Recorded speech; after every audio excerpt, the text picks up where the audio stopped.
ça vous montre que Jésus agit, que Dieu agit dans la vie d'aujourd'hui. On ne vit pas à l'an 2000, on vit aujourd'hui. Aujourd'hui encore, il y a des miracles. Aujourd'hui encore, Dieu change la vie des gens. Encore aujourd'hui, il fait grâce. Encore aujourd'hui, il est avec nous. Jamais ça change. Il est fidèle. Il est celui sur qui nous pouvons compter. Amen. Je vais inviter notre pasteur qui languissait sur sa chaise pour venir nous prêcher le message de ce matin. Et il était rempli de détermination pour nous apporter cette parole. Et je crois que ça, c'est merveilleux. Amen. Gloire au Seigneur. Amen, hein? Amen. Ben, j'ai entendu juste vers ces côtés-là qu'ils ont entendu. Au milieu, rien du tout.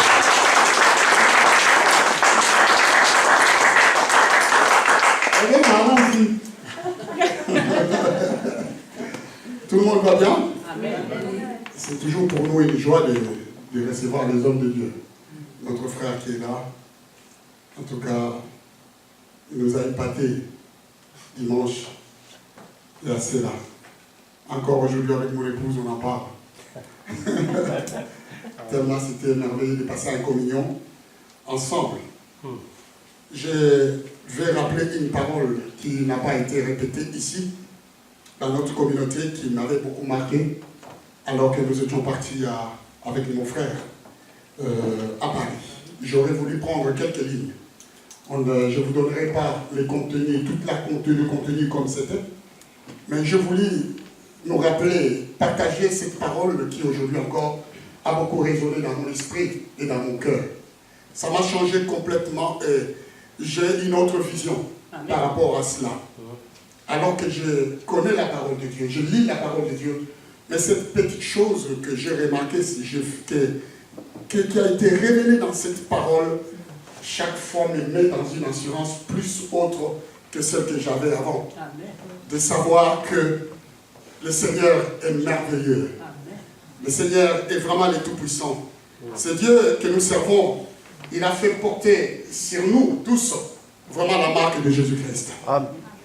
Il a fait que nous puissions être justifiés, sanctifiés par les sangs de sa croix. Il est tellement merveilleux ce Dieu que nous pouvons même nous vraiment courir pour pouvoir écouter et entendre ce qu'il a à nous dire. C'est une parole qui vraiment avait et continue à parler dans son temps et dans l'espace du temps. Parce que Dieu ne parle pas en vain. Et quand il dit quelque chose, c'est qu'il a pensé ce qu'il dit et il a déjà accompli. C'est à quoi il avait pensé. Amen. Dans nos cœurs. Amen. Le pasteur a introduit quelque chose ce matin en disant les relations, une relation entre père et enfant. Et assez souvent, tous les deux, quand j'ai une parole déjà préparée, ils ont tendance, je vais dire, le Saint-Esprit à pouvoir introduire déjà le message depuis longtemps, et puis ils parlent avec cela. Mais ça montre vraiment l'unité et la cohésion qu'il y a dans l'esprit quand nous parlons de la même personne, du Seigneur notre Dieu. Alors nous allons lire, c'est un verset qui a aujourd'hui, qui n'a pas été cité et mis ici, mais qu'on va lire, et on va tourner vraiment dans ces versets pour essayer de comprendre la profondeur de ce que Dieu nous a dit. Et il veut partager avec nous ce matin. Car je crois que si nous sommes là, c'est pour un but. Et que nous voulons vraiment ressortir confiants et aussi assurés. Parce que nous sommes venus consulter l'Éternel Dieu des armées, les Tout-Puissants. Là, le verset est dans le livre de Jean, chapitre 15, et son verset 15. Ça te rappelle quelque chose, Antoine? Jean chapitre 15, verset 15. Alors je vais lire avec nous. Jean 15, 15. La Bible dit, je ne vous appelle plus serviteur. Parce que le serviteur ne sait pas ce que fait son maître. Mais je vous ai appelé ami. Parce que je vous ai fait connaître tout ce que j'ai appris de mon Père. Je vais répondre. Je ne vous appelle plus serviteur parce que le serviteur ne sait pas ce que fait son maître. Mais je vous ai appelé ami parce que je vous ai fait connaître tout ce que j'ai appris de mon Père. Comme je disais tout à l'heure, c'est un verset qui parle en elle-même. Nous, ça nous a fait beaucoup de bien et à chaque fois que je lis ces versets, ça m'a fait toujours du bien. Pendant au moins 3 semaines que je me répète chaque jour et j'essaye de pouvoir m'imprégner de ces versets pour dire que le Seigneur est tellement merveilleux et bon de m'avoir adressé une telle parole. Comme je l'ai répété ce matin, il est tellement bien de nous avoir adressé cette parole aujourd'hui. Alors je vais partir pour poser quand même une petite question. C'est quoi être ami de Dieu? Ça c'est la question que je me suis posée. Quand le Seigneur a parlé dans ce passage, il est question d'une vérité que Dieu partageait avec ses disciples dans un moment d'intimité. Dans un moment qui était loin de la foule, loin des personnes qui les suivaient, loin des choses qui pouvaient embrouiller l'esprit des disciples. C'était un moment qui concernait l'éternel Dieu des armées avec ses disciples. Un moment que nous tous nous aimerons avoir, un moment que nous voulons avoir chaque jour.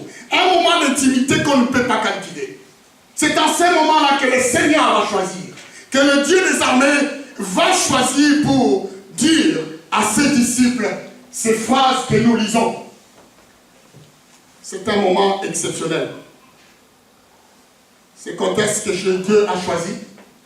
C'était vraiment ce qu'il fallait pour remettre le sens dans tout ce qui peut concerner la vie d'une personne, dans une relation entre Dieu et son Fils ou la personne.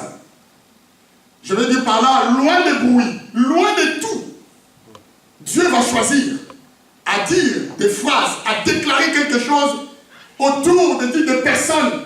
Et il va dire, je ne vous appelle plus serviteur, mais je vous appelle ami. Ça c'est magnifique. Durant toute ma vie, j'ai toujours eu cette tendance de me présenter comme étant serviteur de Dieu vivant. À chaque fois que je le prononce, je suis fier. Pour que les gens puissent connaître que je suis serviteur de Dieu. Des fois, j'oublie même la profondeur de cette parole. Mais je comprends qu'il y a une chose qui a été mise en lumière ici pour nos vies. Dieu dit à ses disciples, peu à peu, qu'il va mourir, peu à peu sa mort. Il va changer de donne, il va changer le cours de l'histoire de ces personnes qui le suivaient, qui étaient soumises à lui. Des personnes qui peut-être croyaient qu'ils n'étaient pas capables de s'approcher de lui. Le Seigneur a choisi, il va dire, écoutez, aujourd'hui, j'ai besoin de vous dire une vérité. Je ne veux plus vous appeler serviteur. Parce que le serviteur ne sait pas ce que fait son maître. Donc j'ai réalisé dans mon esprit que tout le temps que j'étais en train de dire que j'étais serviteur de Dieu, il y a beaucoup de choses que je ne savais pas de mon maître. Alléluia.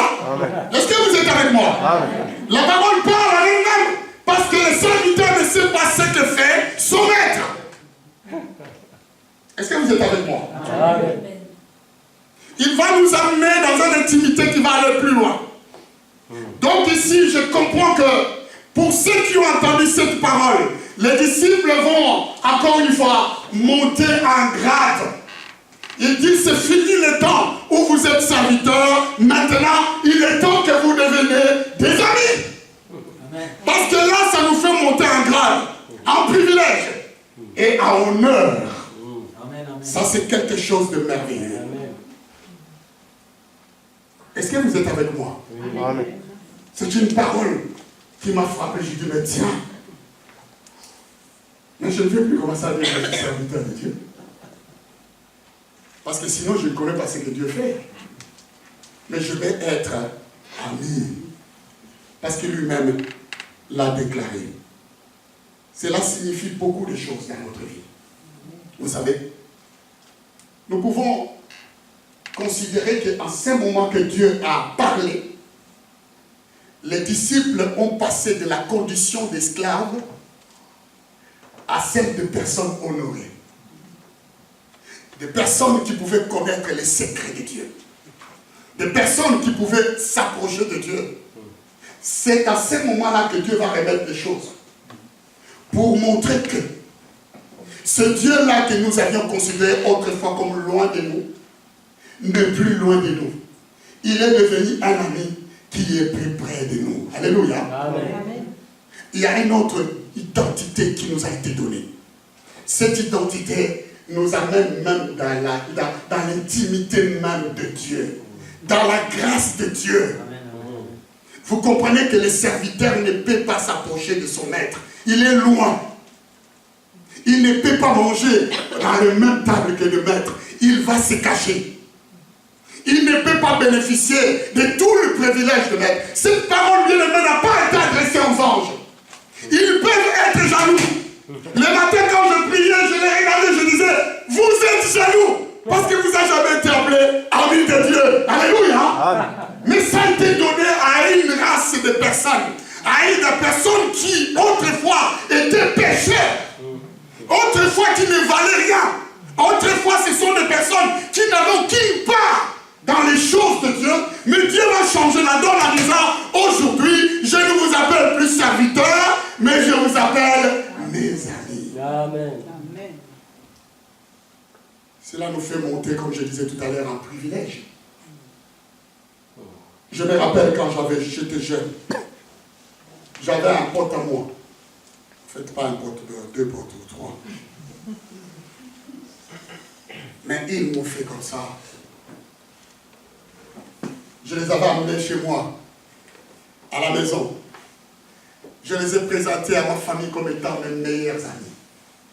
Vous savez, il vous arrive des fois, vous aussi, de dire, celle-ci ou celui-ci est vraiment ma meilleure amie. Parce que quand vous dites cela, ça, au fait, ça porte une distinction entre les autres amis. Ça met aussi une différence. Parce qu'avec celle que tu appelles meilleure amie, c'est celle-là qui partage tous tes moments d'intimité et tous tes secrets. Alléluia. Amen. Parce que tu as toute la confiance pour tout lui dire. Tu peux te livrer. Et parce que tu sais que lui ou elle va toujours te porter, te soutenir. Mes potes là, ils savaient que chez nous, on avait une situation un peu meilleure que chez eux. Donc il y avait des moments où on préparait à l'heure. Je vous parle de l'Afrique, hein, je vous amène un peu dans le voyage. Chez nous, le repas était servi à l'heure. Et tout était en abondance. Ça veut dire que chaque enfant avait son repas qui était mis à part. Mais comme j'avais amené ces potes chez moi, et je les ai présentés comme étant mes amis, ma famille commence à les reconsidérer aussi comme étant mes amis. Mon père et ma mère commencent à les considérer comme étant ceux qui avaient le même droit que moi dans la maison. Ils avaient leur mot à dire. Mais ceux qui m'avaient dérangé pour les présenter comme étant amis, ça veut dire que quand moi j'étais en retard pour venir au repas, pour venir manger, et ils passaient avant moi. Et quand ils arrivaient à la maison, ma mère les voyant, qu'est-ce qu'elle faisait? Elle sautait tous les repas qui étaient à moi, elle les mettait sur la table, et elle les servait tranquillement, et cela se délectait de mets succulents de tout ce qui était réservé à moi. Elle buvait tout, et elle finissait tout. Et quand moi j'arrivais, maman, j'ai faim. Maman me disait, mais non, mais il n'y a rien à manger. Et je disais, mais pourquoi? Après, ma mère me disait, mais non, mais tes amis sont passés. Et ils ont tout mangé. Vous imaginez les boules qui mais ils ont tout mangé, il faut que tu te débrouilles. Écoute, je ne peux plus rien faire pour toi. Parce que tu sais quoi? Tu vas attendre quand ton père va venir, s'il mange, il laisse le reste, alors tu vas profiter. Ou sinon, va te débrouiller, achète quelque chose d'autre, mange, mais tout ce que j'avais préparé, tes amis ont mangé. Vous savez pourquoi je vous dis ça? Parce que ces amis-là avaient un privilège que les autres n'avaient pas. Ils pouvaient atterrir chez nous et faire tout ce qu'ils voulaient, à mon nom. Et mes mères, mon père les permettaient, parce qu'ils les accueillaient comme moi. Ils les considéraient comme moi. Quand Jésus a parlé à ses disciples, il nous a donné un grade qu'il nous met au-delà de toutes choses. Ça veut dire qu'il nous présente vers le Père, pas comme des serviteurs, mais il va nous présenter vers le Père comme étant des amis. Amen. Parce qu'il sait que quand nous entrons dans les cercles, dans le clan des amis de Jésus, nous pouvons nous approcher tout près de Dieu. Alléluia. Amen. Quand les autres sont loin de Dieu, nous sommes dans l'intimité même de Dieu. Donc nous pouvons nous approcher et savoir tout de Dieu. Parce qu'un serviteur ne sait pas ce que son maître fait, mais un ami le sait. Est-ce que vous êtes avec moi? Amen. Un ami partage des secrets avec un autre ami. Je me suis dit, ça c'est quelque chose d'exceptionnel, pasteur. C'est pour cette raison, maintenant j'ai changé les versions. Je me présente comme étant ami de Jésus. Parce que je sais que là, nous allons partager tous les secrets. Oui. Comment faire pour devenir cet ami de Jésus? Cette déclaration du Seigneur qu'il a fait vraiment va toucher toute notre nature. Elle va toucher la nature, notre nature, avant même qu'on puisse connaître Dieu. Parce qu'avant nous étions pécheurs. Étant pécheurs, nous étions ennemis de Dieu. Ça veut dire que nous n'avons pas part à tout ce qui concernait les royaumes de Dieu. Les portes nous étions fermées. C'est une nature que, cette parole que Dieu déclare, va changer cette donne dans notre vie. Désormais, ce Dieu est plus proche de nous, même avant qu'on le savait. Donc, je peux faire confiance.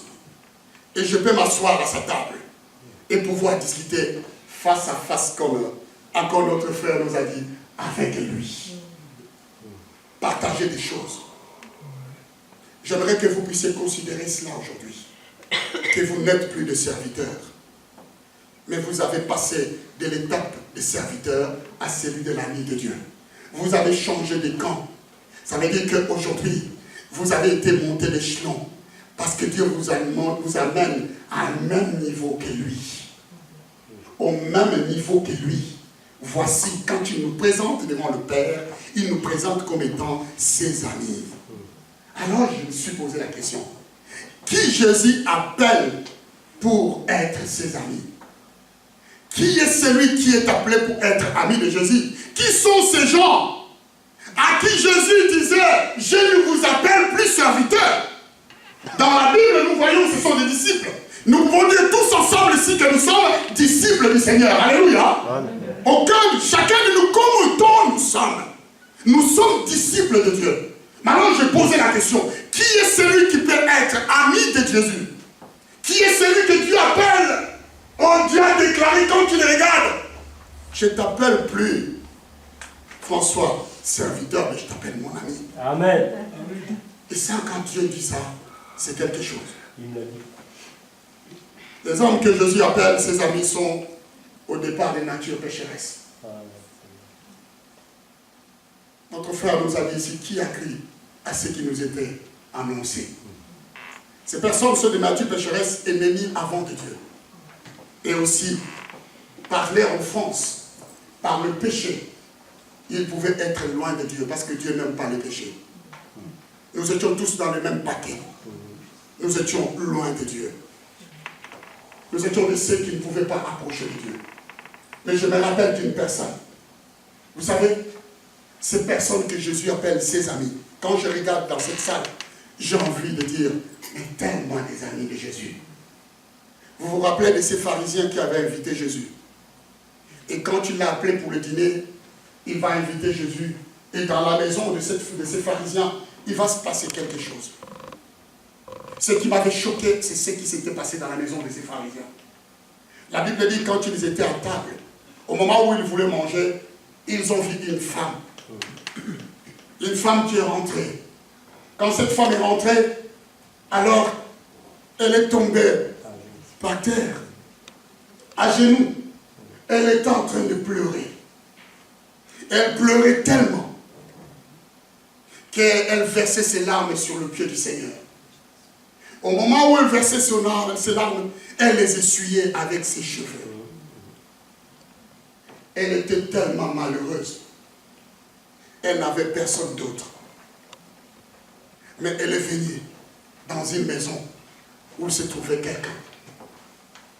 Mais ce qui m'a choqué, ce n'est pas la réaction du Seigneur. C'est la réaction du hôte de cette maison. De la personne même qui avait invité Jésus-Christ à partager ses repas.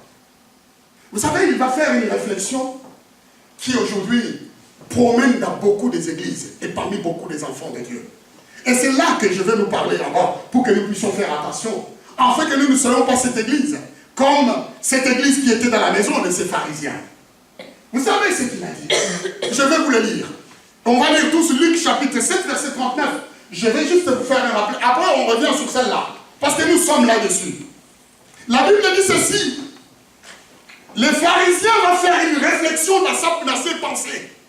En voyant cette femme qui entre, en voyant cette personne qui pleurait, et qui essuyait avec ses cheveux les larmes, et qui pleurait devant le Seigneur, il va faire cette réflexion en disant, si cet homme était prophète, parlons du Seigneur, si cet homme était vraiment prophète, il connaîtrait qui est, de quelle espèce est la femme qui le touche. Il connaîtrait que c'est une pécheresse. La personne qui avait invité Jésus a mis en doute même l'appel qui était sur Jésus. Mais je me suis posé la question, pourquoi il lui avait invité? Donc au départ, il savait qui il était. Mais maintenant, il va mettre en doute en voyant cette femme venir verser des larmes devant le Seigneur. Et il lui dit, si vraiment cet homme était prophète, il aurait su quel genre d'espèce. C'est ça qui m'a choqué. Je sais qu'il y a beaucoup de genres d'espèces, il y a l'espèce humaine. Mais quand quelqu'un te traite dans ce domaine-là d'espèces, donc il veut te qualifier comme tu n'es pas digne de t'approcher du Seigneur. Alléluia. Que tu n'en vaux pas la peine. Il va dire qu'il aurait su de quelle espèce qu'elle était. Il aurait su que c'est une prostituée, c'est une pécheresse. Alors il n'aurait pas laissé lui caresser les jambes. Il n'aurait pas laissé qu'elle puisse pleurer devant lui. Mais je peux vous dire une chose. Oui, Dieu connaissait cette femme. Alléluia. Amen. Dieu connaissait qui était cette femme. Dans son amour, Jésus a décidé de l'intégrer parmi le clan de ses amis. Parce que les gens qui sont des gens que Jésus appelle ses amis, ce sont des personnes telles que cette femme, des pécheresses au départ, des gens qui ne sont pas considérés, mais Jésus est venu pour eux, pour les faire venir et faire devenir de ces personnes-là ses amis. Alléluia. Amen. Or, quand ces pharisiens avaient tiré Jésus dans sa maison, il l'avait tiré dans le but, il devient son ami. Mais ce n'était pas lui qui devait être l'ami de Jésus. Mais celle qui était amie de Jésus, c'est celle qu'on appelait la prostituée. C'est celle-là que Jésus a acceptée auprès de lui. C'est celle-là que Jésus a intégrée dans son groupe, dans son clan, comme étant un ami. Oui, je peux vous dire une chose. Des pécheurs qui ne sont plus considérés. Les amis de Jésus, ce sont des personnes qui ont été pardonnées de leurs fautes. Alléluia. Amen. Ceux qui sont pécheurs, mais qui ne sont plus considérés. Parce que Dieu a déclaré qu'ils ne sont plus pécheurs. Dieu a déclaré qu'ils sont saints. Dieu a déclaré que nous sommes justifiés par le sang de Jésus. Dieu a déclaré que nos péchés sont effacés et nous ne sommes plus condamnables. Ce sont ceux-là, des personnes comme toi et moi ce matin, que Dieu appelle ses amis. Ce ne sont pas des personnes qui sont saints ou justes. Ce sont des personnes qui ont une petite vie comme nous, qui plairont et qui avanceront devant le Seigneur. Et c'est là que Dieu trouve à ceux qui nous intègrent dans son clan des amis, dans son cercle d'amitié. Et c'est là où il y a l'importance de ce que tu as été valorisé, de ce que j'ai été valorisé. Parce que je ne suis plus regardé par Dieu comme étant le serviteur, mais je suis regardé par Dieu comme étant l'ami de Jésus. Est-ce que vous savez, parmi vous, il y a eu des personnes qui ont déjà eu des serviteurs dans leur vie? Des gens qui travaillent pour eux. Je ne veux pas être pasteur, des employés, non. Parce que ça rentre dans le cadre d'autres cadres. Moi, je sais qu'il y a des personnes qui sont plus aisées, des fois qui embauchent des personnes pour travailler chez eux, comme étant des serviteurs. J'ai suivi un reportage l'autre fois, c'était à Dubaï. J'espère que vous avez regardé comme moi. Ils ont parlé du fléau qui se passe là-bas parmi tous ces gens de Pakistan et toutes les personnes qui vont travailler là-bas. Comment ces gens-là leur font connaître toute la misère du monde. Ce sont des personnes qui sont logées dans des bidonvilles, dans des cases, avec 5 mètres carrés, ils mettent 30 ouvriers. 30 ouvriers dans 5 mètres carrés. Pourris. Ils n'ont même pas d'eau. Ils n'ont même pas de chauffage. Ils n'ont rien du tout. Ils n'ont aucun salaire. Pendant au moins 5 ans, ils n'ont pas été payés. Mais on les oblige à ce que chaque matin, qu'ils puissent se lever et aller travailler. Dans une chaleur, à partir de 11 heures, il fait déjà 50 degrés. Ces personnes-là étaient en train de pleurer de leurs conditions de vie. Qu'ils n'étaient pas reconnus comme étant de bons serviteurs, de bons travailleurs, comme étant ils n'avaient pas de statut. Et ce sont des personnes qui souffraient. En étant serviteurs, j'ai suivi un reportage, pasteur, d'une dame qui, c'était une indienne, qui s'est fait violer par le frère de son patron et à la foulée, elle est tombée enceinte. C'était une femme mariée qui avait laissé son mari avec ses enfants en Inde pour aller chercher une vie meilleure pour aider sa famille. Et quand elle est arrivée là-bas, on va le violer et on va lui faire un enfant. C'était une femme qui était, encore une fois, désabusée, diminuée. Elle ne pouvait plus retourner dans son pays avec un enfant d'un autre qui ne connaît pas. Elle l'a pas eu par intimité, mais par violence. Vous savez ce qui s'est passé? Il s'est passé qu'on n'a même pas arrêté l'homme qui était l'auteur de cela. Parce que c'était un émir. Mais elle, ils l'ont expulsé du pays. Parce qu'il n'avait aucun droit dans ce pays-là. Ça, c'est les statuts quand on est serviteur. On est privé de beaucoup de choses. Et quand elle est rentrée, cette femme témoignait en disant, je ne peux pas aller voir mon mari et ma famille. Parce que ce n'est pas mon mari et ma famille qui vont me tuer. Ce sont les regards des autres, de mon quartier, des personnes qui m'entourent. Parce que eux, c'est leurs regards qui vont me tuer. Alors je préfère faire ma vie ailleurs avec cet enfant. Mais je vais apprendre à aimer cet enfant, à lui donner le meilleur. Parce que je ne veux pas non plus, parce qu'il est innocent, qu'il soit tué, ou quoi que ce soit. Elle passe dans un état de sacrifice de sa vie. Bien aimé, c'est pour ne pas vous culpabiliser, ou vous plonger dans la tristesse.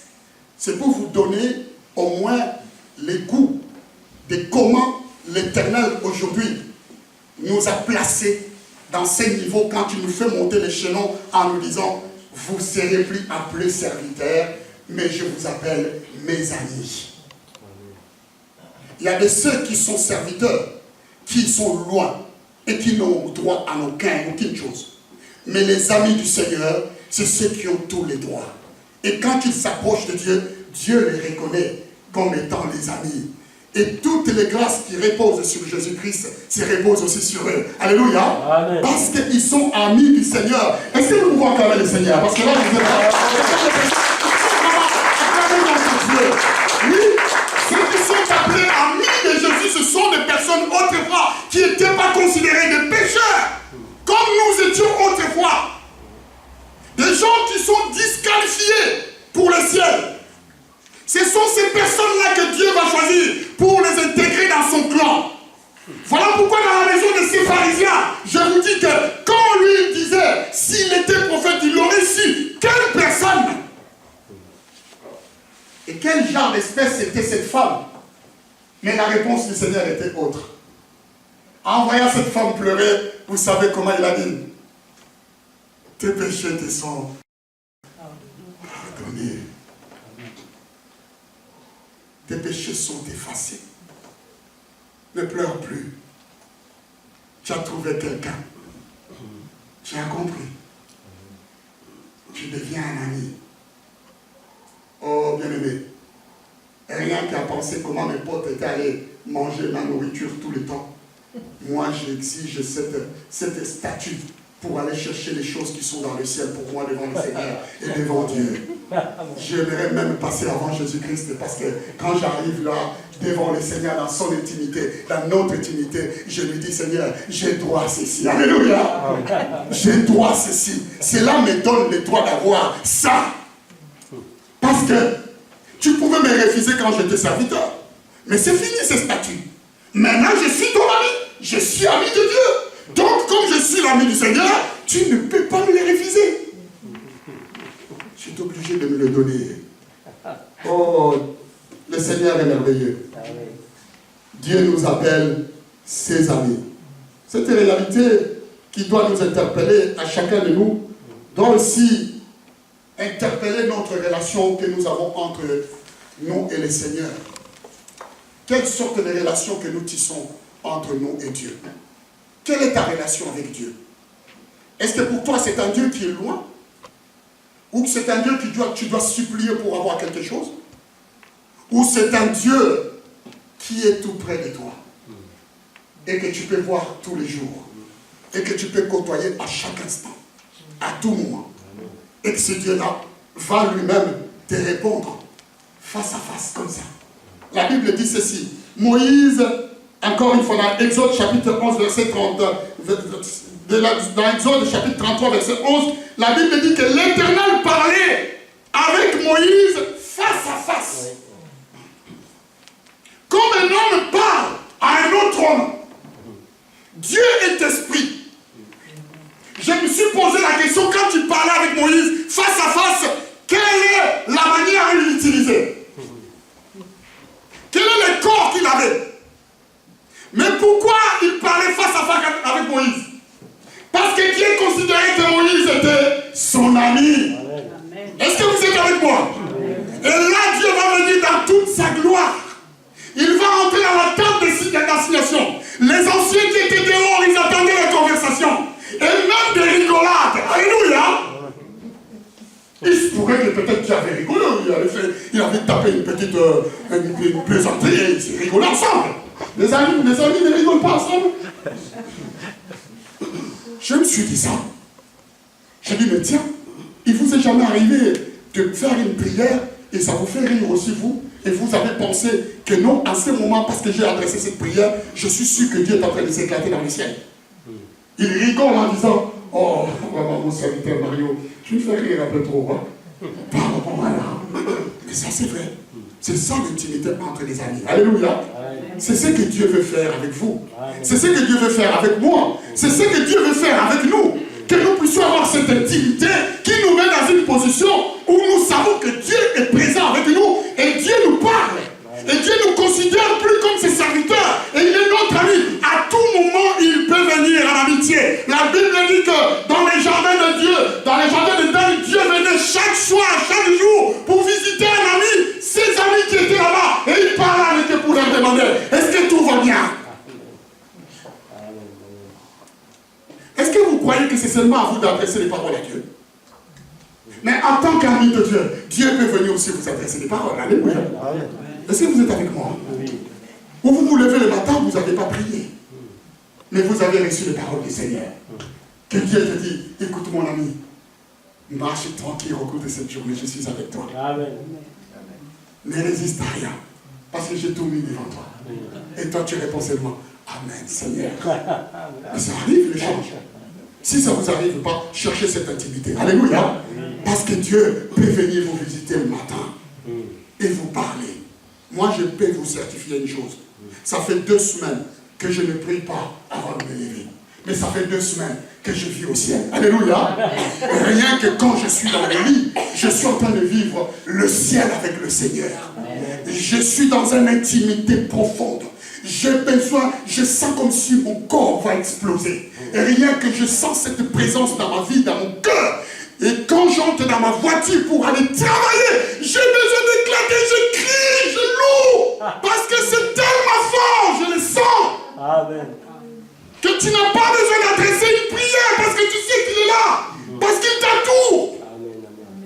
Tu marches simplement dans l'assurance. Parce que tu sais qu'il ne t'abandonne pas. Est-ce que vous êtes avec moi? Amen. C'est cette relation que Dieu veut tisser avec son Église, avec nous quand il dit, je ne vous appelle plus mes serviteurs, je vous appelle mes amis. Dans la Bible, vous savez, David était tellement aimé de Dieu. David est passé.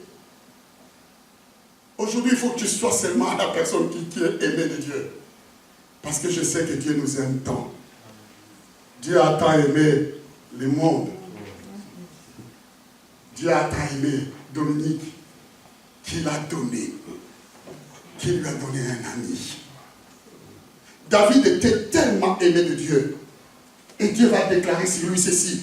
J'ai trouvé en David un homme selon mon cœur qui accomplira toute ma volonté. J'ai trouvé à Mario, j'ai trouvé à chacun de vous, Antoine, j'ai trouvé à Gérard, j'ai trouvé, mettez les noms de chacun. J'ai trouvé un homme. Dans l'amitié, il faut trouver quelqu'un en qui tu peux te confier. Et qu'une personne qui est capable de faire ta volonté, la volonté. Un ami ne trahit pas un autre ami. Quand on est dans une amitié, c'est souvent le monde qui nous trahit. J'ai entendu une personne qui m'avait appelé un jour. Elle m'a dit, écoute, j'ai été trahi par un ami le plus proche. J'ai compris qu'il avait des amis qui n'étaient pas plus proches, mais des amis plus loin. Mais celle qu'elle appelait son ami le plus proche l'avait trahi. Elle s'est fait virer du travail. Parce qu'il avait livré un secret à son ami, et son ami a livré ce secret-là à son employé, et l'employeur l'a viré. Elle m'a dit, écoute, je t'appelle parce que toi tu es pasteur, tu peux me donner un conseil. C'est une Marocaine. Elle me dit, je vais partir au Maroc. Je vais aller chercher des sorciers. Des marabouts.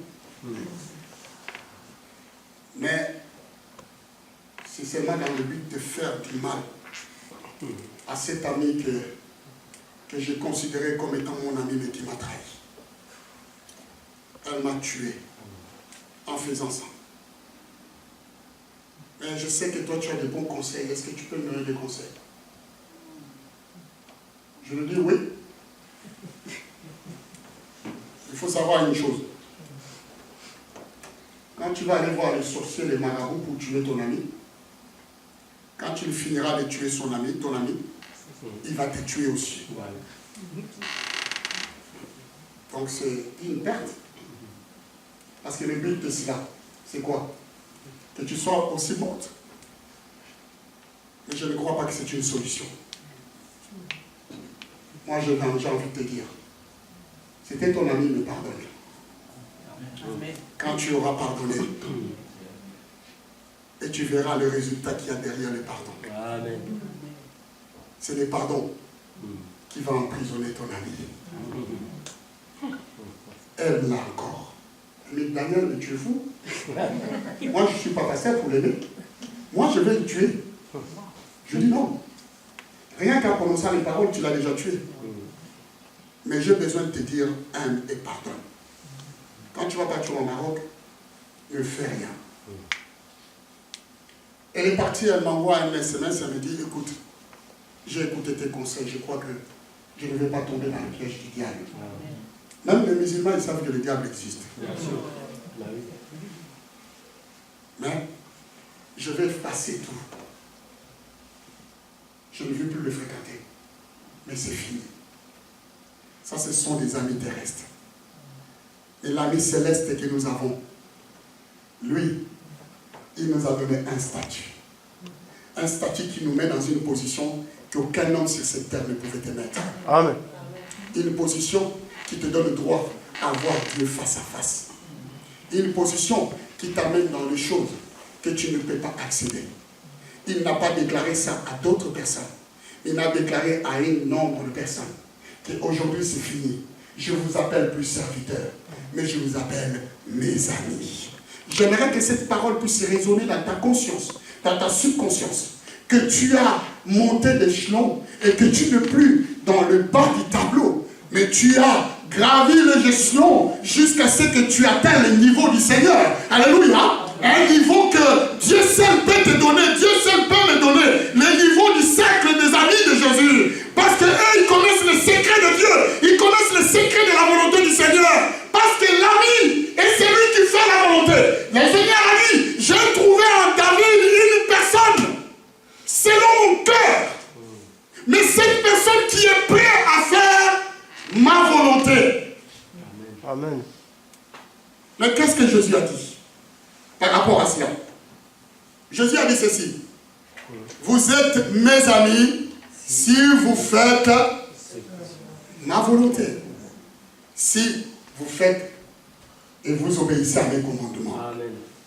C'est ce qu'il nous a dit dans Jean chapitre 15, verset 14. Vous êtes mes amis si vous faites ce que je vous commande. Amen. Quand nous faisons la volonté du Seigneur comme David, quand nous faisons encore une fois la volonté du Seigneur comme David le faisait à Moïse, alors nous pouvons commencer à prétendre tous les soirs et tous les jours que nous sommes les amis du Seigneur. Parce que nous lui obéissons. Oh oui, nous lui obéissons. Il y a une parole qui m'a beaucoup scotché. Tu peux l'afficher, Luc chapitre 5, verset 34. Écoutez bien. Voilà ce qui est écrit. Luc chapitre 5, verset 34.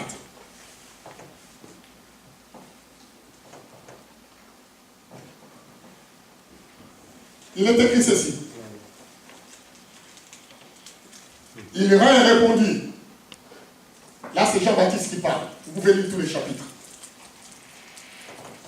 Vous pouvez faire gêner les amis de l'époux pendant que l'époux est avec eux. Est-ce que vous pouvez faire gêner les amis de l'époux pendant que l'époux est avec eux? C'est une question qui répond à tout. Je vais vous expliquer cela. Nous sommes dans une période où les disciples de Jean-Baptiste étaient en train de jeûner. Ils étaient en train de faire des prières. La période de jeûne est une période où quelqu'un se met à part pour chercher les secours du Seigneur.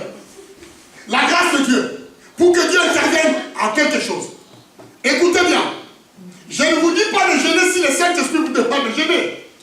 Mais je veux vous dire que quand nous avons changé de statut et que nous sommes devenus amis de Dieu, beaucoup de choses ont changé dans notre vie. Est-ce que vous êtes avec moi? Amen. Quand les disciples de Jean-Baptiste étaient en train de jeûner et les disciples de Jésus étaient en train de manger, la question a été posée. Pourquoi alors nous sommes en train de jeûner alors les disciples de Jésus sont en train de manger? Ça, c'est les disciples de Jean-Baptiste qui ont posé la question. Mais la réponse de leur maître était claire. Parce que lui n'avait pas le même statut que Jésus. Mais il va leur dire, mais vous ne comprenez pas les choses. Est-ce que vous pouvez faire jeûner les amis de l'époux alors que l'époux est avec eux? Impossible. Donc ça répond la lumière à toutes les choses. Quand je suis ami avec Jésus, je n'ai pas besoin de jeûne et prière pour obtenir quelque chose. Est-ce que vous êtes avec moi? Amen. Est-ce que vous me regardez l'esprit? Vous savez rien compris. Non, vous n'avez pas saisi. Je répète, si je développe une amitié avec Jésus-Christ et que je viens au rang de son ami et que je sais que Jésus est avec moi comme tous les matins et qu'il fait route avec moi pour obtenir quelque chose, je n'ai pas besoin de jeûne et prière. C'est ce que Jean-Baptiste a dit à ses disciples. Donc, je peux obtenir quelque chose sans gêner et sans prier. Mais je sais que Dieu est avec moi. Vous savez, parce que les statuts que Jésus nous a donnés en tant que son ami, c'est un statut qui nous fait entrer directement dans les choses du ciel. Nous pouvons venir à tout moment devant le Seigneur. Amen. Obtenir tout ce que nous avons. Est-ce que vous êtes avec moi? Amen. Amen. Pourquoi les anciens gênaient? Pourquoi ils priaient? C'est parce que dans l'époque, Dieu paraissait comme un Dieu loin. Alors pour obtenir quelque chose, il fallait faire des sacrifices. Dans le jeûne et dans les prières. C'était une relation qui était mutuelle. Écoutez Je ne suis pas en train de vous interdire de ne pas gêner. Si le Saint-Esprit vous dit de gêner, gênez. Il m'arrive moi aussi de gêner. Mais je suis en train de vous révéler quelque chose, le secret qui est le plus puissant. C'est écrit là, c'est pas moi qui l'a dit. Est-ce que vous pouvez faire gêner les amis de l'époux? C'est qui l'époux? C'est Jésus-Christ. Mais les amis, c'est qui? C'est ceux qui sont avec eux. Ce sont ces personnes-là sur lesquelles Dieu a déclaré, vous ne serez plus appelés serviteurs, mais vous serez appelés amis. Parce que le serviteur ne sait pas ce que fait son maître. Un ami a le secret. C'est de là que je vous parle. C'est-à-dire aujourd'hui, je ne peux que simplement être dans l'intimité avec mon Seigneur, avec mon berger, avec mon sauveur, avec mon maître, dans cette intimité d'amitié. Je peux lui dire tout et il peut me partager tout de lui. Comme nous partageons tout dans cette amitié, il peut comprendre que j'ai besoin de telle chose. Et quand j'ai besoin de cela, le Seigneur, comme il est mon ami, il fait quoi? Il me le donne. Amen. Parce que ces choses-là se trouvent devant lui. Alléluia. Même si je n'ai pas gêné, même si je n'ai pas prié, mais rien que les relations d'amitié qui est entre lui et moi, c'est cette relation qui met tout à mon avantage. Amen. Absolument. Alléluia. Vous voyez les privilèges que nous avons eus quand je dis que nous quittons les statuts de serviteurs et nous entrons dans un statut d'amitié avec le Seigneur. Mais qu'est-ce que Jésus a dit à ses amis? Il a dit une parole. Écoutez, nous allons lire ça. Jésus a déclaré, ce n'est pas vous qui m'avez choisi. Ah, ça met toi en lumière. Donc nous faisons faire la volonté de Dieu. C'est Dieu qui accomplit ses destins dans notre vie. Parce que si nous choisissons Dieu, un jour nous pouvons l'abandonner. Amen. Amen. Quand on choisit quelque chose, ça veut dire qu'un jour on peut décider de ne plus le vouloir. Merci. C'est ça qui marche. De ne plus le vouloir parce que c'est toi qui as choisi.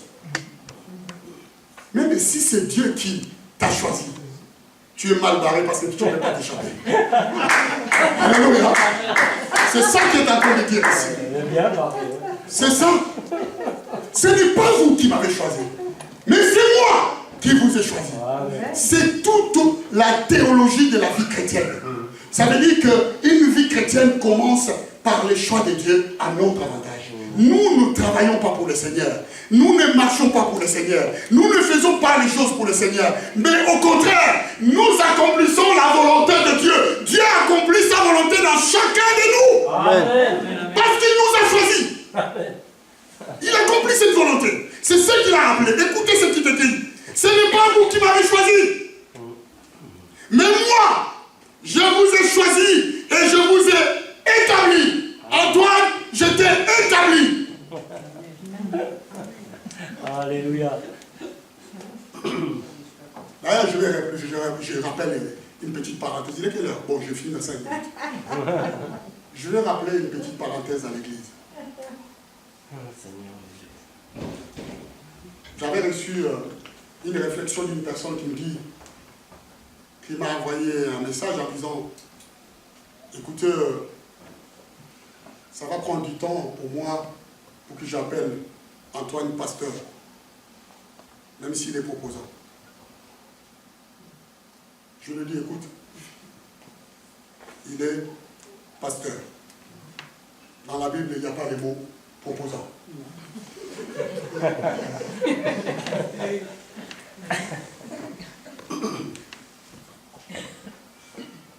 Ça, ce sont les choses des hommes. Pour introduire. J'aimerais nous rappeler qu'aujourd'hui, je ne vais attendre personne de l'appeler Antoine. Tous ensemble, nous l'appellerons pasteur. Parce que je vois que ce nom-là vaut bien. Ah, pasteur!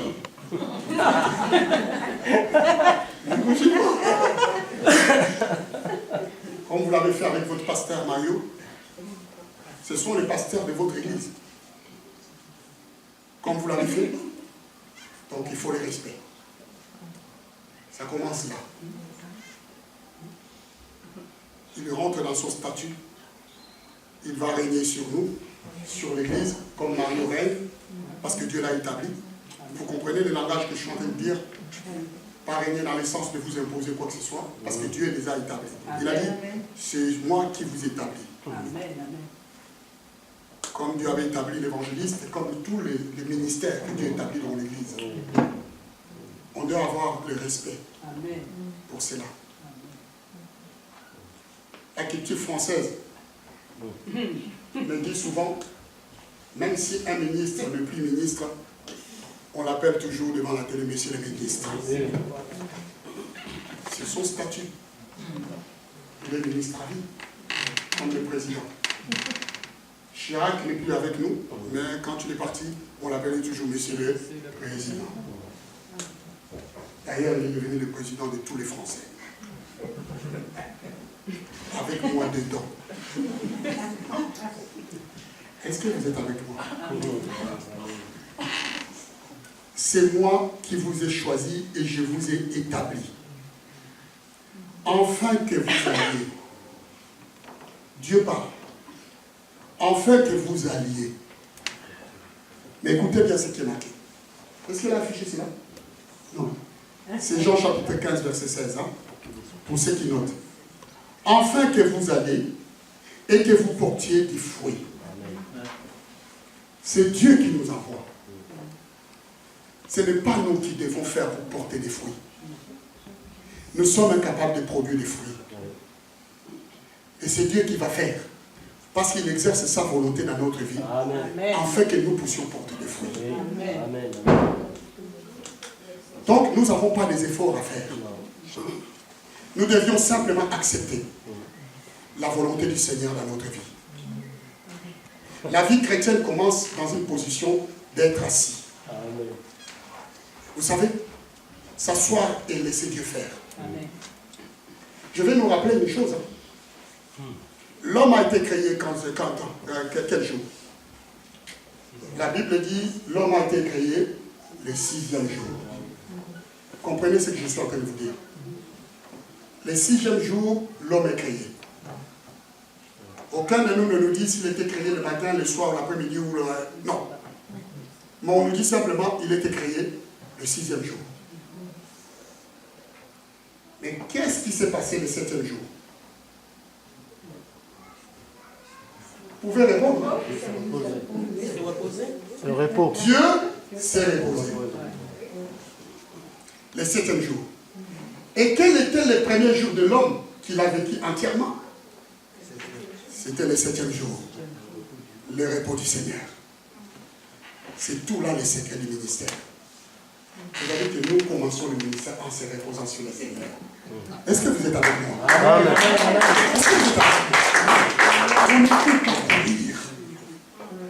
On se repose. On profite de son repos. Après là, Dieu nous envoie. Dieu nous utilise. C'est là le secret de la vie chrétienne. Il y a des gens qui ne veulent pas se reposer sur le Seigneur.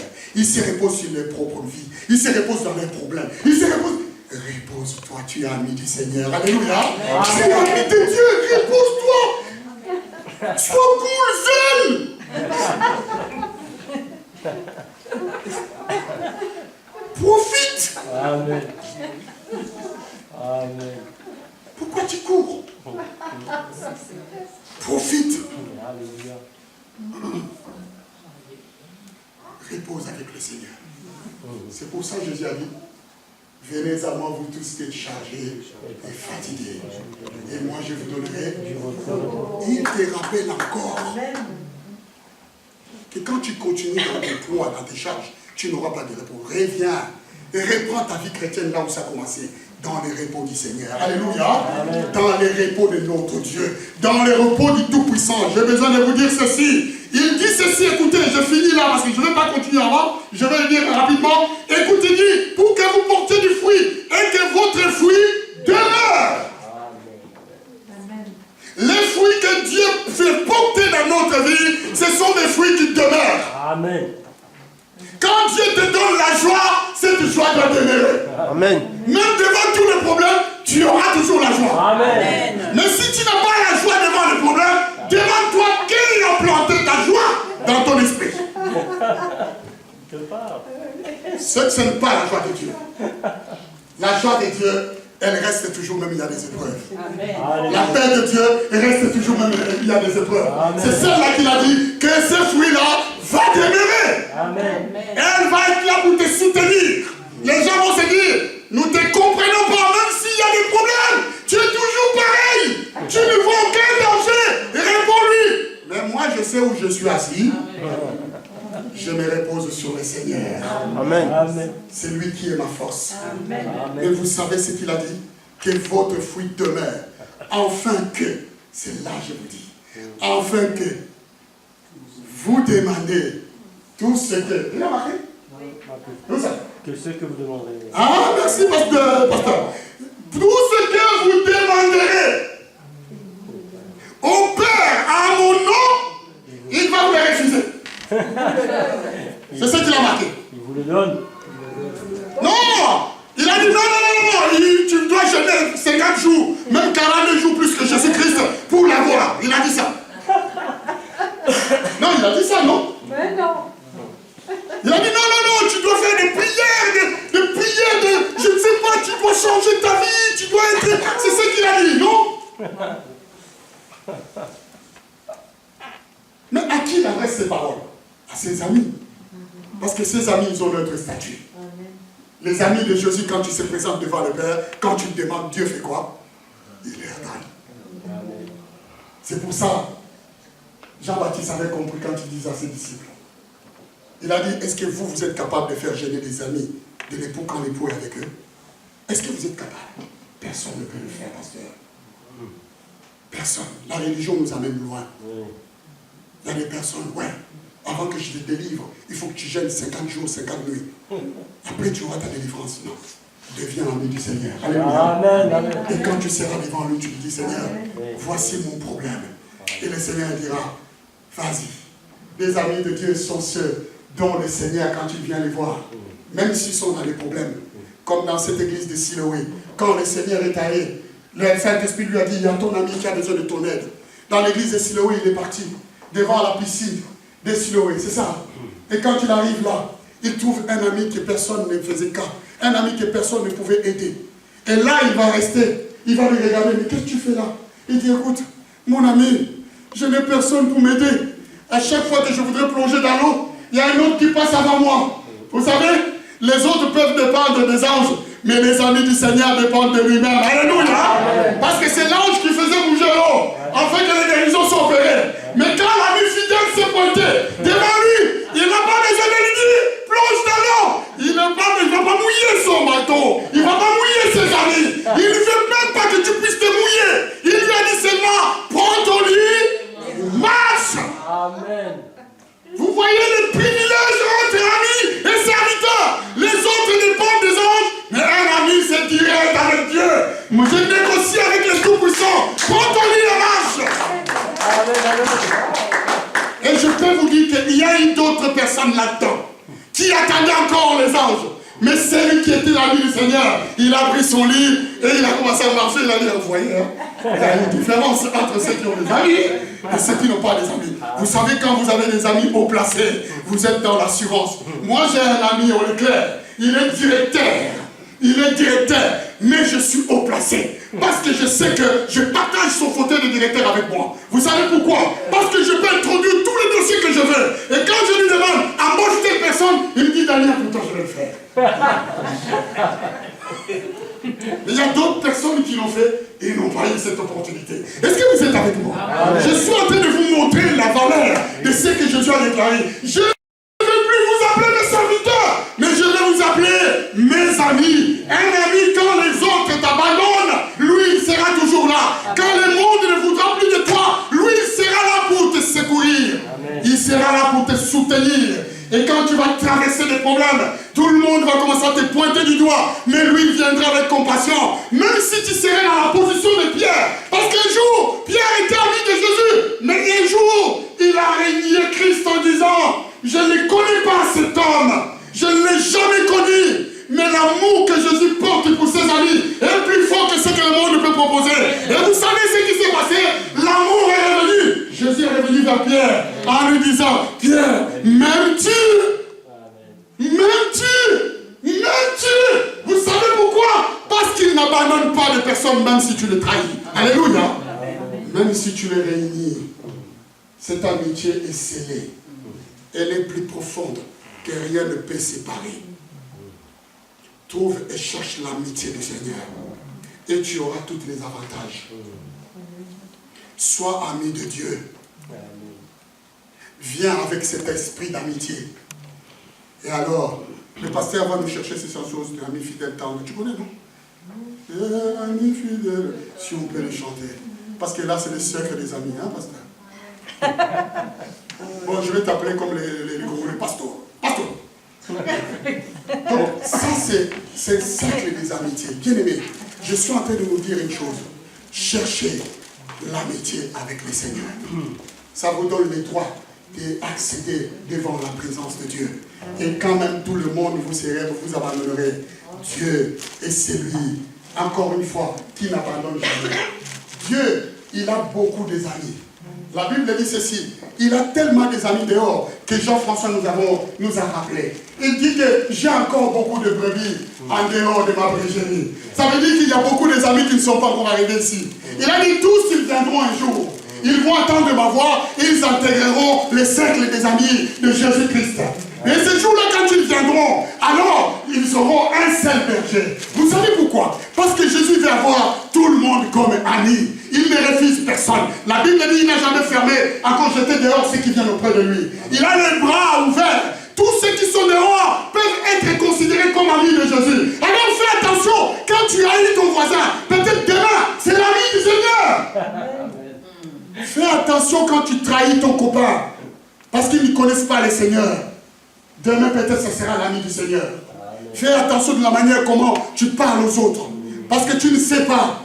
Demain, peut-être, ce sera les amis du Seigneur. Et ils intégreront le clan de Jésus-Christ. Voilà pourquoi Jésus, lui, ne refuse personne cette invitation. Il dit à tout le monde que je voudrais que tous deviennent mes amis. D'abord, il a dit dans la parole de Dieu, Dieu, sans tenir compte des temps d'ignorance, annonce maintenant à tous les hommes, en tout lieu, qu'il y ait à se repentir. Ça veut dire que la clé de la repentance donne une personne à ceux qui deviennent amis de Jésus-Christ. Même les païens que vous voyez dehors, le jour où ils vont se repentir, ils vont rentrer dans les clans des amis de Jésus. Amen. Quand ils vont reconnaître leur faute et ils vont accepter Jésus comme Seigneur et Sauveur, Jésus va les appeler comme étant des amis. Et voilà pourquoi nous ne devons pas négliger. Nous ne devons pas regarder les autres avec mépris. Ne regarde pas ton voisin comme si c'était un suppôt de Satan. Moi, j'entends des personnes qui disent, mais ce voisin-là, c'est vraiment c'est Satan. C'est vraiment Satan qui vient de faire côté de moi. Commence à l'annoncer l'évangile. Quand il va entendre la voix, il va comprendre. Et demain, tu seras pas avec Satan, mais tu seras avec un ami de Jésus. Alléluia. Quoi qu'aujourd'hui, il y a de ces amis de Jésus qui, encore une fois, ne produisent pas encore de fruits, qu'on puisse voir vraiment que c'est des amis de Jésus. Mais la Bible dit ceci, les fruits vont demeurer. Amen. Et ils vont demeurer. Et voilà pourquoi ce n'est pas question de race ici. Ce n'est pas question, encore une fois, de culture. Ce n'est pas question de personne. Ce n'est pas question de qui que ce soit. Dieu a dit tous les hommes. Encore une fois, tous les hommes par leur ignorance, un jour, s'ils se répandent, ils deviendront enfants de Dieu. Donc c'est ça concerne tout le monde. Ça ne concerne pas un Chinois, un Vietnamien ou qui que ce soit, mais le monde entier peut être amis du Seigneur. Alléluia. Ça veut dire que je peux considérer que tout le monde que le Seigneur met sur mon chemin est un ami du Christ. Il suffit simplement que je lui parle. Amen. Amen. Parce qu'il y a une seule chose qui nous unit tous. Cette intimité que nous avons avec le Seigneur. Pasteur, tu peux venir. Voilà, pasteur. Que Dieu vous bénisse. Amen. Dieu vous bénisse. Amen. Merci, pasteur, pour cette parole. Oui. Je crois que c'était super. Merci, Seigneur. Je crois que c'était bien. Le moment du repos était bien. J'ai bien aimé le moment du repos parce qu'on s'agite toujours à faire plein de choses pour le Seigneur. Je crois qu'il faudrait rester calme et le Seigneur va faire les choses avec nous.